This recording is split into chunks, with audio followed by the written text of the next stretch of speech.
Pineapple എന്ന കൈതച്ചക്ക നമ്മുടെ നാട്ടിൽ ലഭിക്കുന്ന പഴങ്ങളിൽ വെച്ച് പോഷക ഗുണങ്ങളിൽ മുന്നിട്ട് നിൽക്കുന്ന ഒന്നാണ്.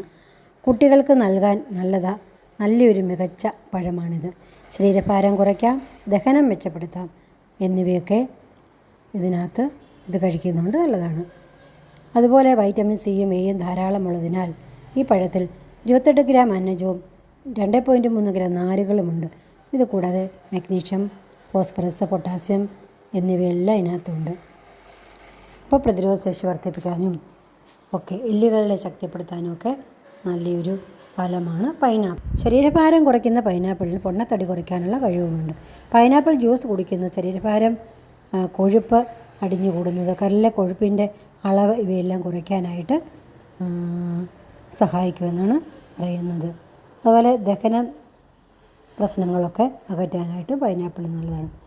ക്യാൻസറിൻ്റെ സാധ്യത കുറയ്ക്കാനായിട്ടും പ്രതിരോധിക്കാനുള്ള കഴിവ് ഇതിനുണ്ട്.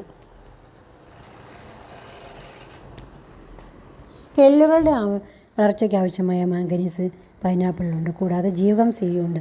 പൈനാപ്പിൾ കുട്ടികൾക്ക് എല്ലുകളുടെ വളർച്ചയ്ക്ക് സഹായിക്കും. മുതിർന്നവരിൽ എല്ലുകളെ ശക്തിപ്പെടുത്തുകയും ചെയ്യുന്നു. അതുപോലെ ഹൃദയാരോഗ്യം മെച്ചപ്പെടുത്തുന്നു.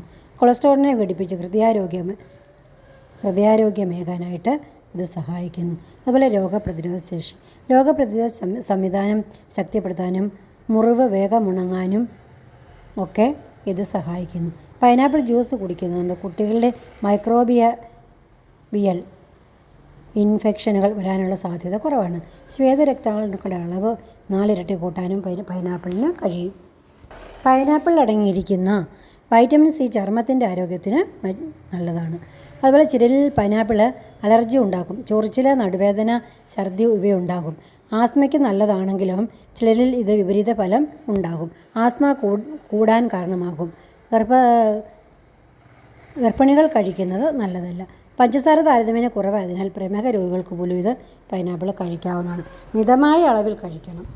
നമ്മുടെ തൊടികളിലൊക്കെ ഇത് ധാരാളമായിട്ടും ഒരു പരിചരണവും ഇല്ലാതെ ഇത് നമുക്ക് ഇഷ്ടംപോലെ ധാരാളം ഉണ്ടല്ലോ. അപ്പോൾ ഇതിന് അണ്ണാറച്ചക്കയെന്നും പുറത്തിച്ചക്കയെന്നും ഒക്കെ ഇതിനെ വിളിക്കാറുണ്ട്. പൈനാപ്പിൾ ഒരു തനി ഇന്ത്യൻ ഫലവർഗ്ഗമല്ല. ആയിരക്കണക്കിന് കിലോമീറ്റർ അപ്പുറമുള്ള ലാറ്റിൻ അമേരിക്കയിൽ നിന്ന് നൂറ്റാണ്ടുകൾക്ക് മുമ്പ് കടൽ കടന്നെത്തിയ ഒരു അതിഥി ഫലമാണ്. കശുമാങ്ങയും കടച്ചക്കയും പോലെ കൈതച്ചക്കയും ഇന്ത്യയിലെത്തുന്നത് 16-ാം നൂറ്റാണ്ടിൽ പോർച്ചുഗീസ് നാവികർ വഴിയാണ്. കേരളത്തിലെ സമ്പദ് വ്യവസ്ഥയിൽ വലിയ പങ്ക് വഹിക്കുന്ന കൈതച്ചക്ക ഏറെ കൗതുകകരമായത്. പൈനാപ്പിളിൻ്റെ യഥാർത്ഥ ജന്മദേശം തെക്കേ അമേരിക്കയിലെ ബ്രസീൽ എന്ന പരാഗ്വേ എന്നീ രാജ്യങ്ങളാണ്. അവിടുത്തെ ആദിവാസികൾ ഇത് ആദ്യമായിട്ട് കൃഷി ചെയ്തു തുടങ്ങിയത്. അങ്ങനെ നമ്മുടെ ഇന്ത്യയിലും എത്തിച്ചേർന്നു.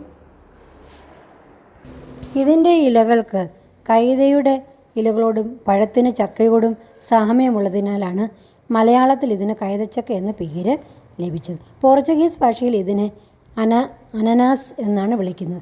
അതിനാൽ കേരളത്തിൽ പലയിടത്തും ഇത് അനനാസ് എന്നും അറിയപ്പെടുന്നു. ഇന്ന് ഇന്ത്യയിൽ ഏറ്റവും കൂടുതൽ കൈതച്ചക്ക ഉൽപ്പാദിപ്പിക്കുന്ന സംസ്ഥാനങ്ങളിൽ ഒന്നാണ് നമ്മുടെ കേരളം. ഇത് ധാരാളമായി നമുക്ക് പ്രത്യേകിച്ച് വളമൊന്നുമില്ലെങ്കിലും നമുക്കിത് കൃഷി ചെയ്യാവുന്നതാണ്.